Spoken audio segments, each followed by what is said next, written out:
you for coming. It is with really great pleasure that we welcome our guest speaker today, Raya Bidshahri. So Raya is an entrepreneur, author, futurist, and public speaker.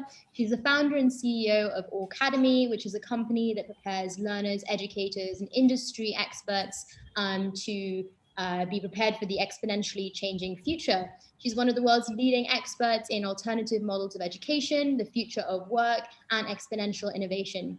She was also featured by the BBC as one of the 100 most influential and inspirational women globally.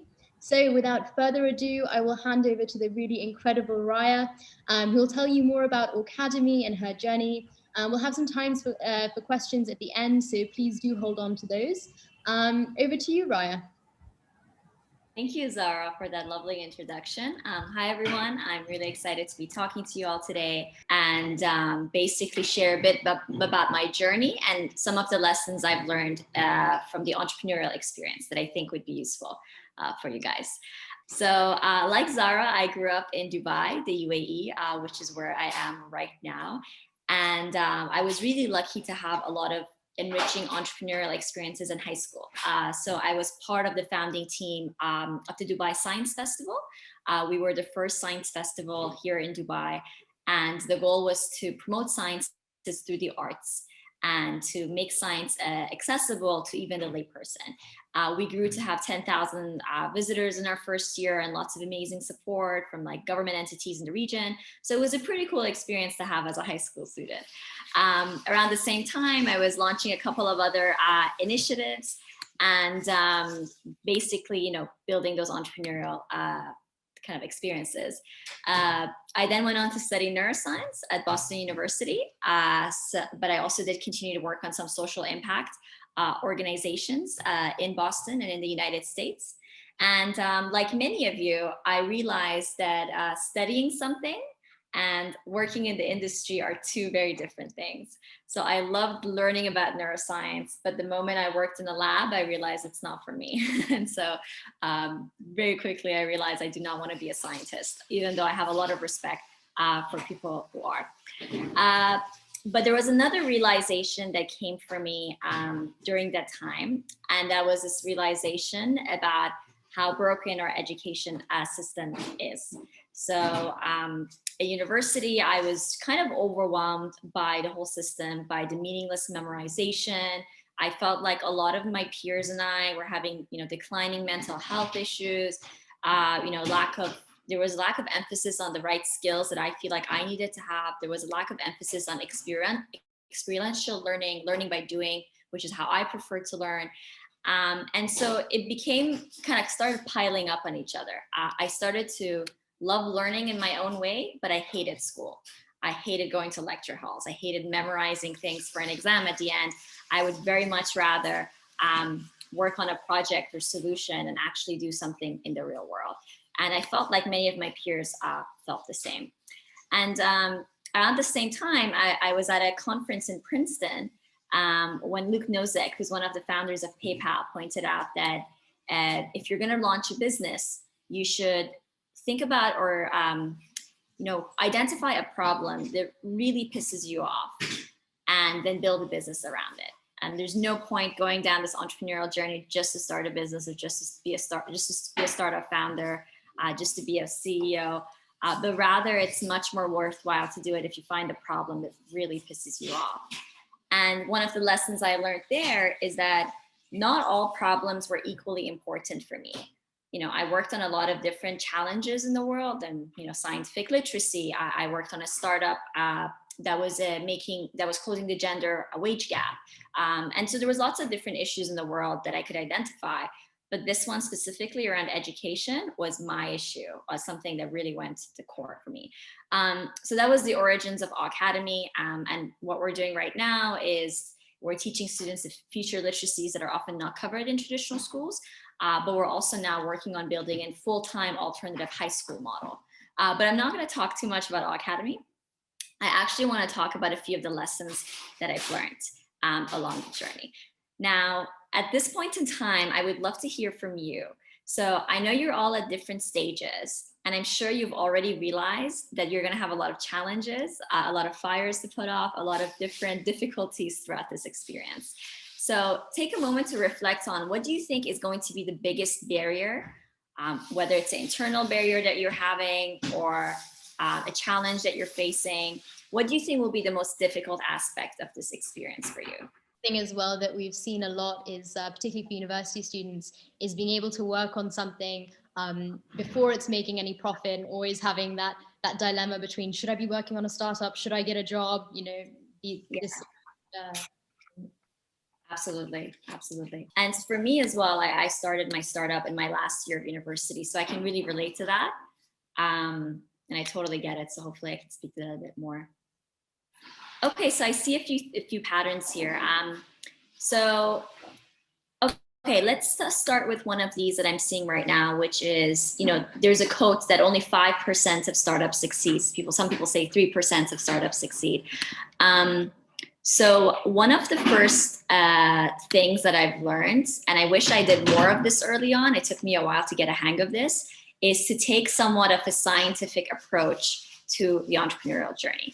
So for those of you who have done scientific research, it's all about identifying a hypothesis and then actually in a very controlled way testing the hypothesis to see it's true. And so for those of you who are running early stage startups, you have a hypothesis. You have something that you need to validate. And so your solution that you're thinking about right now may or may not be the right fit for the problem that you've identified. And so there is this process in the entrepreneurial world known as the lean startup process. It's all about building a very kind of practical, tangible, minimum viable product. So it's a version of your product that is very easily testable, that you take to market very quickly, and you test and gather feedback on before fundraising, before investing a lot of time and energy into the big thing. So for example, when we first launched, our minimum viable product was literally just a WordPress website.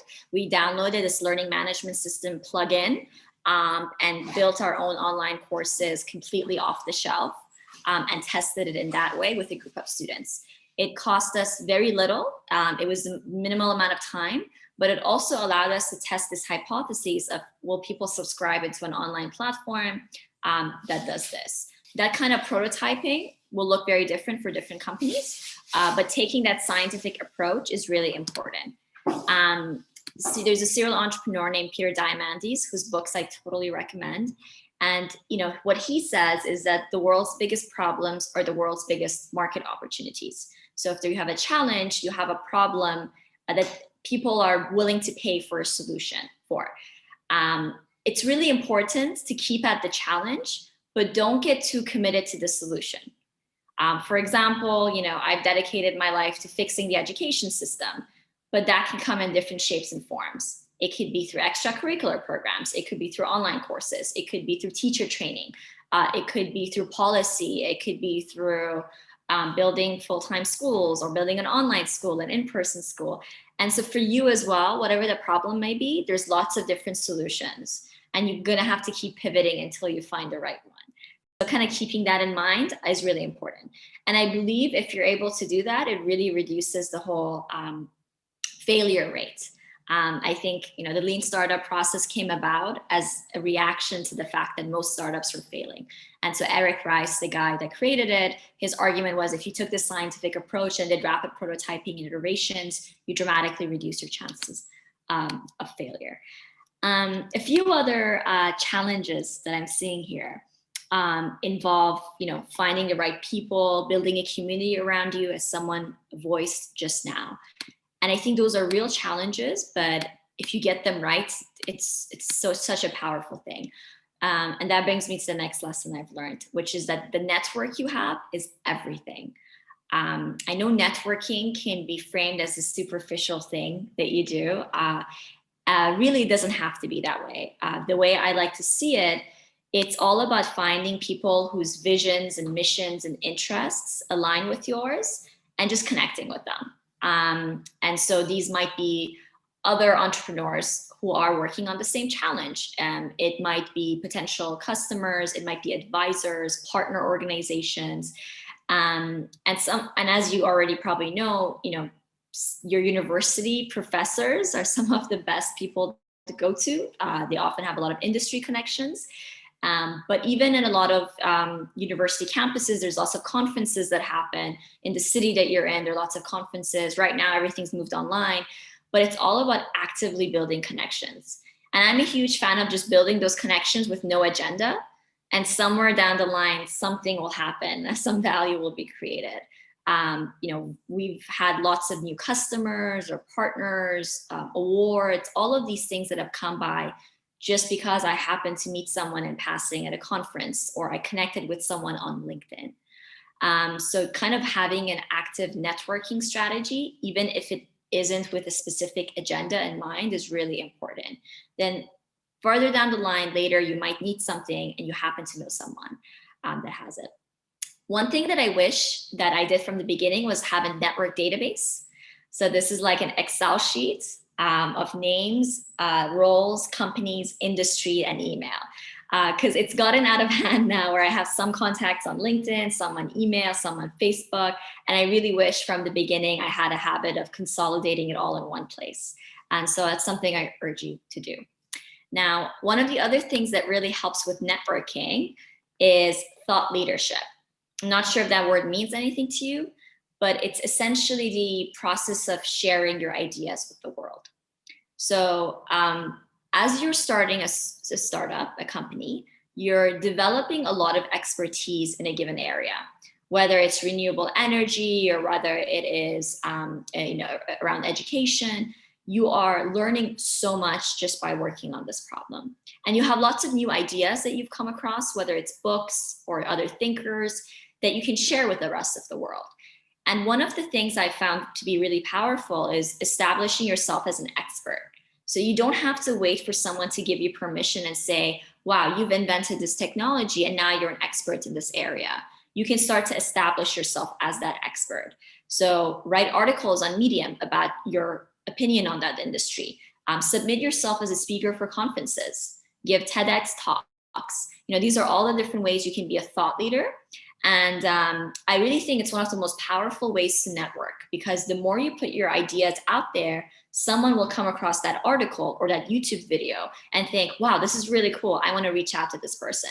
Or wow, this really resonates with me. I'm really interested in this problem. I want to talk more to her about this. So I've actually found this to be a really nice way of pulling people to you, rather than going out and reaching out to people. I've had potential investors, potential customers, partners, team members reach out to me and the rest of the team because they heard us speak at a conference or because they read one of our articles. So it's a really powerful way of networking. One of the things that I've realized, I think quite recently, is how much contradictory advice there are out there when it comes to running a startup. Many of you will end up putting together advisory boards, hopefully. You'll have mentors, you'll participate in accelerator programs, you'll do you put yourself in positions where people are telling you, I think this is how you should do things, or giving you feedback. And more often than not, it's contradictory. And more often than not, that's because there isn't one way of doing this. I really don't believe that just because I got to the point that I am at through a certain path, that necessarily immediately applies to everyone in the Zoom call or everyone in the world. I think there's so many different ways of doing this. And especially if you're doing something pioneering, if you're doing something hasn't been done before in terms of a novel technology or a novel business model, there's no playbook for it. So you're kind of inventing it as you go along the way. But one of the questions I always ask myself if someone is giving me advice and expertise, it's a couple of questions, but first I ask myself, has this person taken the time to really understand my business? A lot of people love to straight jump into advice, but really a good mentor or advisor will get to know you first. They'll ask you a lot of questions. They'll try to understand your thinking. They'll ask you things like, have you tried this before giving you advice? So if they haven't done that, I would immediately be kind of wary in that they don't have all the information. How can they possibly tell you or what the best path forward is? The second question I ask myself is this their area of expertise, right? They might be an expert at fundraising, but have no idea how to build a school. They might be an expert in education, but don't have the marketing skills, right? So if they're giving you advice on a specific domain, are they an expert in that domain, or do they have expertise in that domain? Next is, do they understand the mission? Do they get it? I think that's so important. Criticism from people who get the mission and want to see the mission be fulfilled are really valued, because it's coming from a good place. So those are just some of the questions to ask yourself before bringing on advisors and before taking feedback into account. The final kind of key lesson I'll share before going into questions, it's really important not to attach your ego and your happiness to your company. It's so hard, because in some sense, that sense of attachment is what makes you successful as an entrepreneur. It's because you're so committed to it, you've kind of lost yourself into it, that you think about it day and night and make it happen. But it's really important to feel a sense of detachment, where, even if you're having a horrible day in terms of your startup, you're still able to kind of stay focused with your loved ones, right? Like, even if you're having one of those dips in your profit and loss margins, that you can still, take a stoic approach to it. I think this is quite contradictory to some of the motivational speakers out there, like people like Tony Robbins, who will tell you that you are in control of your future, and if you think of it, it will happen. If you think positively, it will all fall into place. I really don't buy into any of that bullshit. I think that, if you can do your best, and you should strive to change the world, but also be at peace with the fact that you might fail, because there are variables in the universe that are beyond your control, that are beyond my control. And you might just get unlucky, right? And that's okay. I find that the entrepreneurial experience is much more fulfilling and exciting when I accept that, at least for me, right? When I realize it's okay, right? I'm going to do my best, and my team is going to do their best. But at the end of the day, something horrible might happen, and I might just have to pivot and try something else. So it's just something to keep in mind. Okay, so one of the first things I wanted to address was time management and balancing things with university. I don't know if I have advice here, but I can share my experience and how I tackled it. So my last year of university, I started to ideate Awecademy and started to work on it. And for me, I felt like that was my purpose, that it was my calling. I had finally found it, and that was what I wanted to do for the rest of my life. And considering that I felt that way, I was really just scraping through my academics. I figured out the way to pass all my classes with the least amount of effort so that I had time to work on my company. Now, I'm not advising you to do that. That's something that you need to figure out for yourself. Is if this is your calling in life, if this is your purpose, then screw your grades. I promise you, they don't matter. In fact, I think in the last 4 or 5 years since I've graduated, I've been asked for my diploma, or my university diploma, once. As an entrepreneur, especially if you're a startup founder, no one cares about your GPA, no one cares about your grades. So it's really not one of those things investors look at. So if you do decide that this is what you want to do, whether it's running your own startup or working for another startup, really academics are not the most important thing. But that depends on whether that is important to you to begin with. One of the questions that's related to that is, at what stage of the journey should one leave their job to focus on the startup full time? Can abandoning your current profession too early bring more harm than good? Again, this depends on a number of factors. The most obvious one is how much financial security you have. So it can take anywhere between 6 months to a year to successfully fundraise after you have a prototype and after you've already shown early traction from customers. So keeping that timeline in mind, do you have 6 to 12 months of run rates and financial stability? I know some people will start part-time on their startup. They'll have a job that has relatively good work-life balance and spend after hours working on the startup. And then when they're ready to fundraise, they'll kind of pivot out of it and go into their startup. That makes perfect sense. I also know many people who go back to their families and say, hey, I'm launching this business. Can I move back home for a few months and live with you guys while you feed me and pay my rent so that I can focus just on this business? So there's lots of ways of doing it. I think that really depends on you. One of the things to keep in mind is it's really difficult to grow very quickly on your business if there isn't at least one full-time team member. So I'm personally a bigger fan of moving them back with your parents into the basement and doing it full-time, because things can really fizzle out when you have a full-time job. And often what tends to happen is you end up getting very comfortable in the safety net of a salary and of the benefits, that it becomes much harder to leave and work on your company. So it's another thing to keep in mind. So Charlotte's asking, any recommendations on how to keep momentum and growth after launching? So distribution channels are the different channels through which people hear about your product or solution. And one of the distribution channels might be partners. Another one might be universities. Others might be social media. So if you have found a channel that works really well, whatever that channel that you just spoke about may be, then definitely you want to try to recreate it. That's like a gold mine that you found. But at the same time, you want to expand and try new things and keep conducting those experiments. I would also, whenever you do succeed in landing a new partner or growing to X amount of users, try to do press and thought leadership throughout. So trying to get, even if it's in the local newspaper, an announcement that there's this new app in town that's just been adopted by this university. That in return kind of creates that snowballing effect where even more people will hear about it as a result of this outcome. Yes, I hope that was helpful. But on that note, there's a nice question here from Shahbaz that says, does your product have to be innovative to be successful?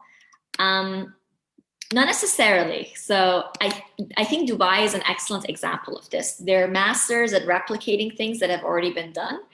And a lot of startups here operate under the same philosophy. So the biggest unicorns we've had, are people that have replicated things that have been proven on the West, in the West. So Uber here, there's a cream. It's an equivalent of Uber, and they just got acquired by Uber by several billion. But they didn't really innovate, right? They just took something that works and catered it to the market. So you don't necessarily have to be innovative to be successful. But personally, I don't think, I don't find it worth the effort to do something that's already been done. It's so much work to start your own company, to take that risk. If there's another startup already doing it, go offer to work for them, join their founding team. And that's, I think, an awesome move. I would totally advocate for doing that. But I definitely don't think your product or service has to have proprietary technology to be successful. That doesn't mean you have to invent a new tech, a new type of AI or a new type of solution. I know those are buzzwords that people like to hear, but you could use existing technology in a way that hasn't been used before. You can innovate the marketing side of things. You can innovate the business model. You can innovate the content that goes over that technology, right? So for those of you who are thinking across tech startups, that's great. But if you feel like tech isn't your strong edge, it wasn't my strong edge, remember that you have other ways of innovating beyond technology.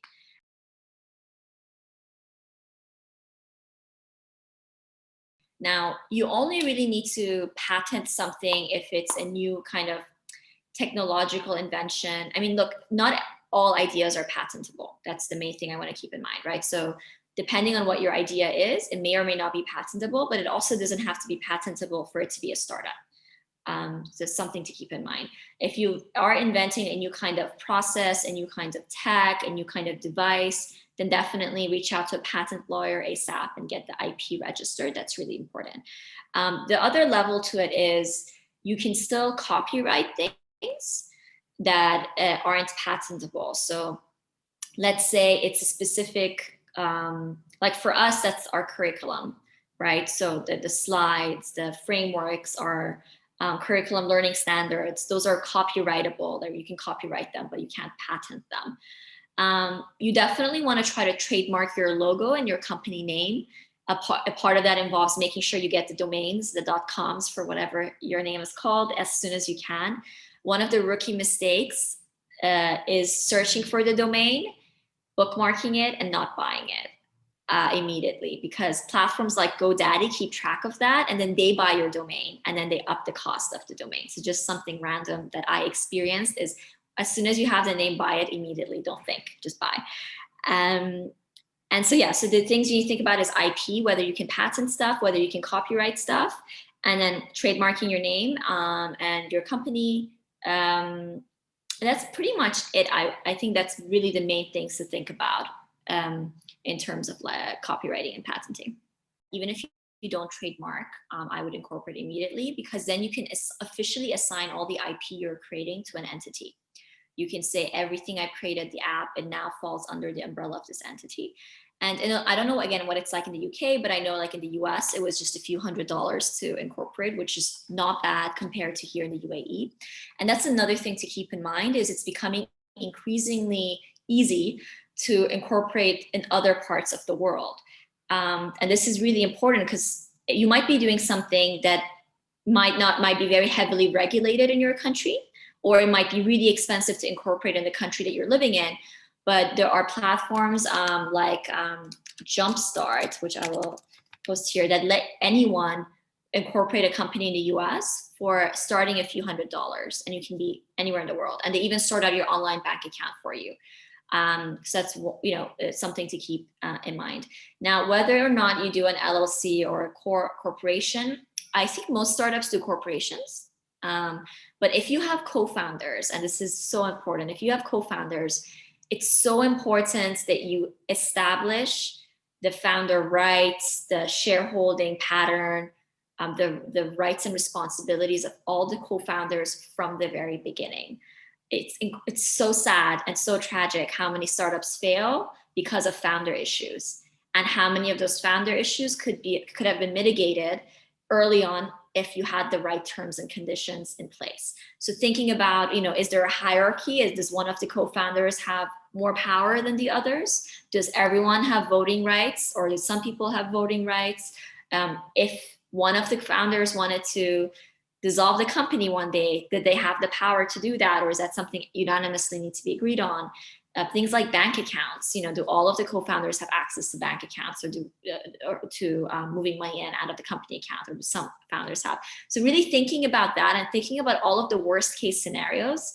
Imagine, no matter how close you are to your co-founders, imagine they turned out to be really dishonest, or imagine they turned out to steal all the IP. So actually imagine all of these worst case scenarios, and protect yourself against it, or protect the company against it, in the shareholders agreements and in the founders agreements. So I think that is really important to do, at least before you announce anything to the world.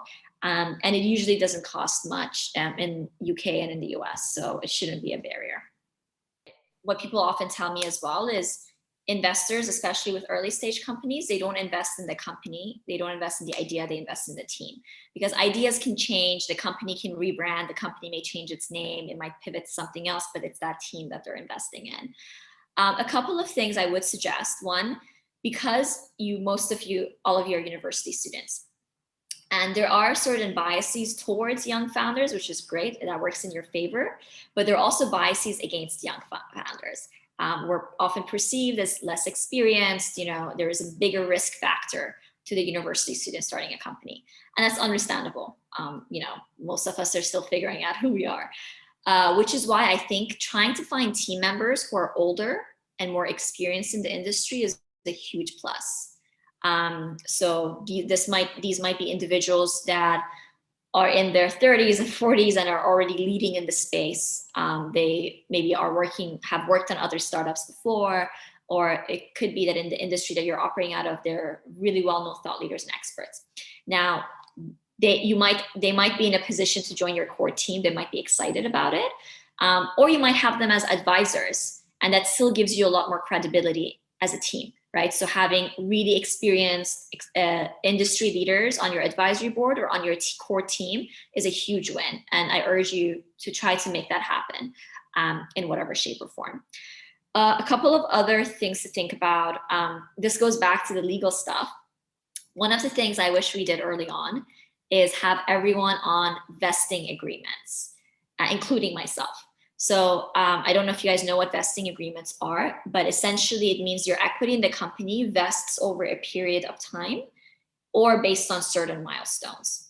So for the core founding team, let's say if we, if Finn, you and I split the company 50-50, we both don't get 50-50 from the beginning, it vests over time.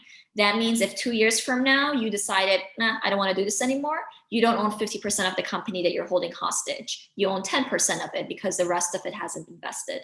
I think that really, really helps kind of reduce the uncertainty with team members, because not all the team members you're with right now will choose to be with you 5 years from now.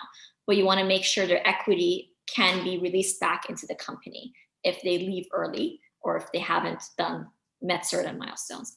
And the same applies for, let's say, not core team members. So you might choose to bring on a developer and say to them, I'll give you 4% of the company in return for building the platform. Even that should be vested. So every 2 months, 1% of it gets vested, or it only gets vested after they finish their development objectives. So that's one of the best ways. Vesting is one of the best ways to make sure that it's tagged to outcome and tagged to time. And finally, I think the most important thing with team members is making sure ways of working is aligned. So experiment with it first. Don't commit to anything. Take 3 months and 6 months working with them informally. People are more than willing to do that, and you can be open about it. You can be like, let's just try this out. I'd love to have you as a CTO, but let's try it out for a few months, see how you feel, see how I feel, and then maybe let's explore a vesting agreement to have you be a shareholder into the company. I think that's really important because sometimes people seem amazing at first impression, but then you get to working with them and you realize it's not a compatible working relationship.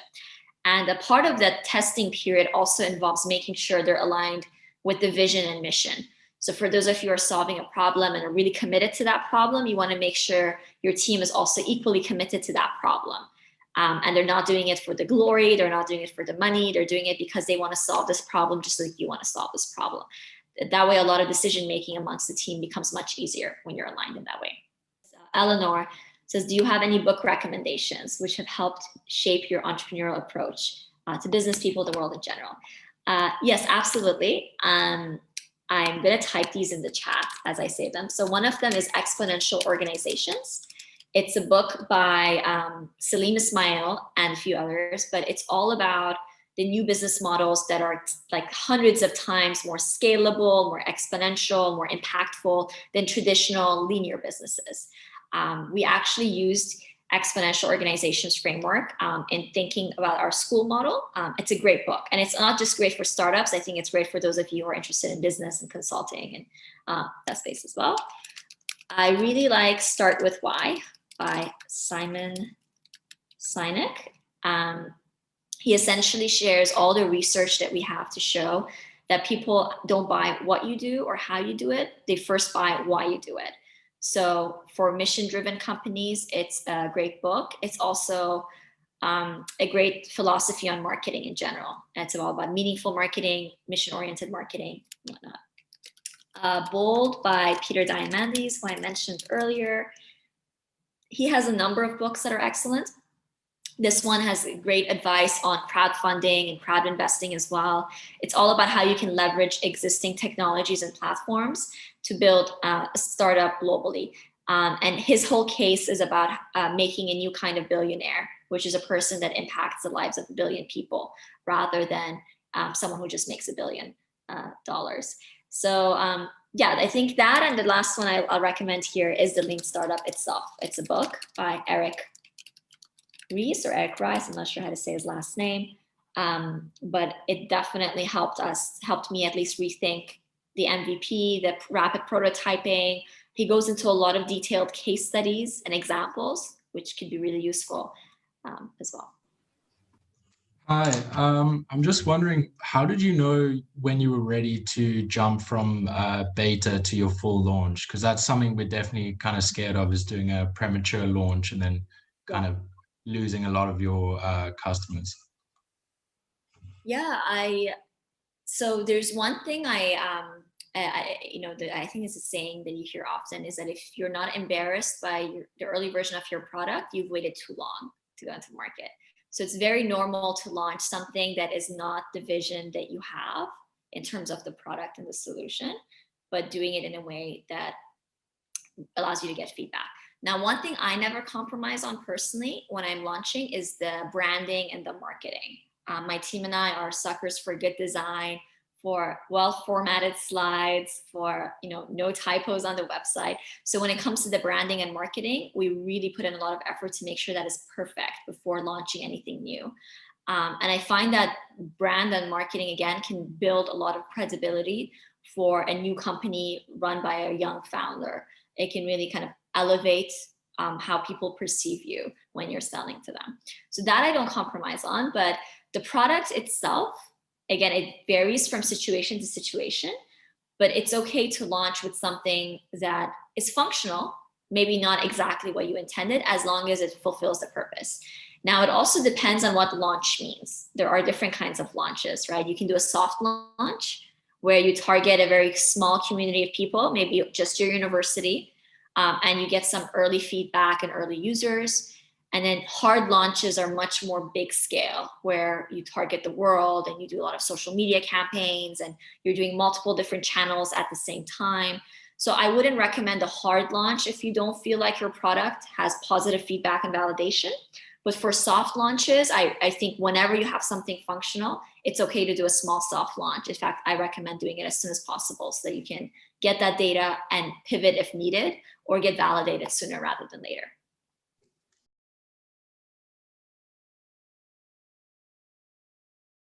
Now, with pricing, there's obviously a couple of things you want to take into account. One, if there are benchmarks in the market. So if you have competitors or companies in parallel kind of spaces in the industry, looking at their pricing, because that gives you an indication of what people are usually willing to pay for a solution like yours. A second thing to think about is how much per user it costs you to deliver your product, or it will cost you in the future. So if it costs $25 per user to offer something, you obviously want to account for a margin. So you want to charge more than that. It's business 101. And then also thinking about things like perception of the product. Sometimes if something is priced too low or too cheap, people tend to negatively perceive it as a cheap product. Whereas sometimes if it's priced high, paradoxically, that lands you more customers because they perceive it as a more elite, prestigious kind of product. So depending on who your target audience is, if you're ever targeting big players and targeting kind of an elitist group within any industry, higher pricing actually might work in your favor. Yeah, so I'm sure we could ask you so many more questions, but unfortunately we do have to wrap up somewhere. As we do wrap up, I have a final couple of questions. So firstly, at what point did you realize like how you would monetize Awecademy, and was that part of your vision when you first thought of, like, actually I guess the problem came first when you were contemplating the problem with the education system? And then my second half of the question is there anything that you did that you would definitely do differently if you could go back? Yeah, so monetization, I think it's an ongoing process. We've generated quite a bit of revenue, I'd say, and we're very lucky in that we're actually running on sustainable revenue right now. We don't need to fundraise, but we're fundraising in order to launch our full-time model, which is a great position to be in. In education, we felt like there wasn't one way to monetize really, which is why we have different channels. And it definitely wasn't something we thought about early on. We kind of seized the opportunities as they came up. So for example, I happened to link with someone from the Al-Futtaim Education Foundation, and they have multiple schools. And so we and they were interested in learning more about our program. So we almost customized something for them in terms of the pricing and the monetization. So sometimes these random opportunities for monetizing your product come up. Like for example, we weren't planning on licensing our curriculum, but we had a big education provider reach out to us and ask us. So we actually went back to a drawing board and thought about how we could come up with a licensing model for our curriculum. So it was pretty haphazard in that sense. We kind of went with the flow and opportunities popped up. Now, what are some things I would do differently? I definitely think we could have done the rapid prototyping even more. Like, it took us a year initially to go from ideation, almost a year to go from ideation to pilots. I think that should have been done in 2 to 3 months. So I do think money was wasted in places where if we had tested it even sooner within a tighter window, we would have prevented certain features from being built because we knew people wouldn't use those features, for example. Definitely vested equity. All the team members, like including the founder and the CEO, like go on vested equity. It's just, you have nothing to lose and everything to gain. It's one of those safety measures that I think prevents future founder issues. Yes, I think those two things would be my top 2 things that I would have done differently. Well, thank you so much. That was really incredibly insightful, and you've given some amazing advice. And I'm sure everyone's gained a wealth of useful knowledge to apply to the startups they'll be building over the next few weeks. Could you tell everyone where they can find you on social media and we learn more about Awecademy? Yeah, absolutely. So I'm on LinkedIn, obviously, Raya Bidshahri, and Awecademy's website. It's at Awecademy and all of the social media handles. And please feel free to reach out to me if you need help or support with anything. Best of luck, everyone. Well, thank you so much and have a wonderful week. Thanks for watching this video. Be sure to like, comment, and subscribe. We'll be uploading new podcasts every week where we spotlight some of the world's leading startup founders and VCs to talk about their journeys and experiences in the field.